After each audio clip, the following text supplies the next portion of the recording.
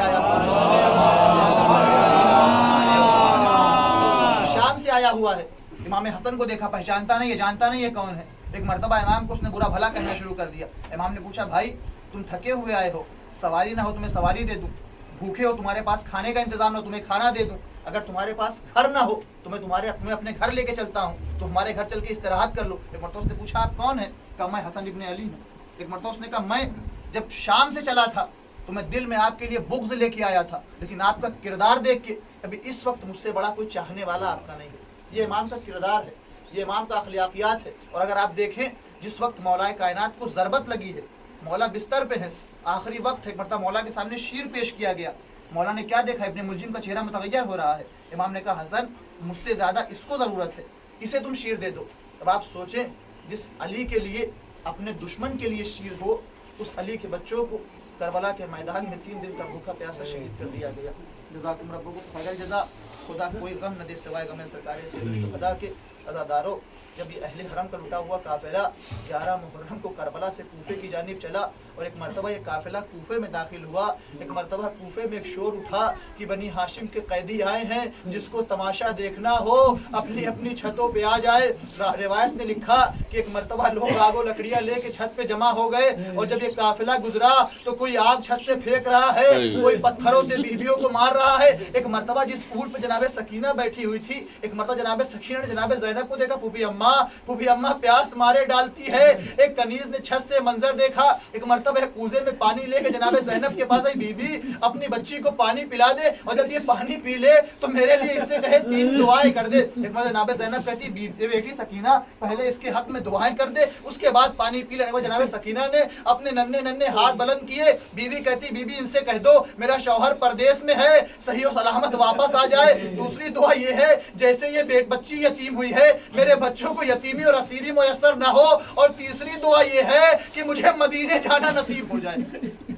جزاکم ربکم خیر الجزا۔ ایک مرتبہ جناب زینب نے مدینے کا نام سنا، تڑپ گئی، بی بی مدینے جا کے کیا کرو گی؟ کہا مدینے میرے پیغمبر کا گھر ہے، میرے رسول کا گھر ہے۔ کہا رسول تو اس دنیا میں نہیں رہے۔ ایک مرتبہ بی بی کہتی علی مرتضیٰ کا گھر ہے، میری شہزادی فاطمہ کا گھر ہے۔ ایک مرتبہ جناب زینب کہتی، بی بی اب تو علی مرتضیٰ نہیں ہے۔ جناب فاطمہ نے کہا آپ کو نہیں پتا، ارے مدینے میرا مولا حسین رہتا ہے، میری شہزادی زینب رہتی ہے۔ جزاکم ربکم خیر الجزا۔ جناب زینب کہتی، بی بی آپ زینب کو دیکھیں گی تو پہچان لیں۔ کہا ہاں، ارے میں نے اپنی بیوی سے قرآن پڑھا ہے، جب میں قرآن پڑھنے بیٹھتی تھی قرآن میری بیوی کا طواف کیا کرتا تھا۔ ایک مرتبہ زینب نے چہرے سے بالوں کو ہٹایا، ام حبیبہ ارے تم نے زینب کو کہاں پہچانا؟ ایک مرتبہ ام حبیبہ کہتی، اگر آپ زینب ہے تو میرا مولا حسین کہاں ہے، میرا آقا عباس کہاں؟ ایک مرتبہ زینب نے اشارہ کیا، ام حبیبہ وہ نوکے نیزہ پر حسین کا سر ہے، وہ گھوڑے کی گردن میں عباس کا سر ہے۔ اے ام حبیبہ ہم کربلا میں اجڑ گئے، ہمارا گھر کربلا میں تاراج ہو گیا، میرا ماں جایا کربلا میں شہید۔ بس یعلم الذین ظلموا ایہم الذین ینقلبون۔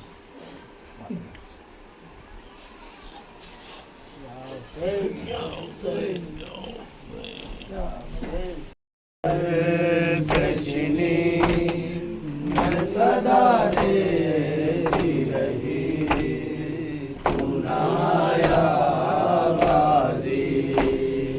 آ گئی شام علم، چھٹ گئے اہل حرم، ریت پر جلتی ہوئی ہو گیا ٹھنڈا دم، فرصہ دینے کے لیے مجھ سے ملنے کے لیے آ گئے بابا علی، سنایا بازی جب سر سے چھنی میں صدا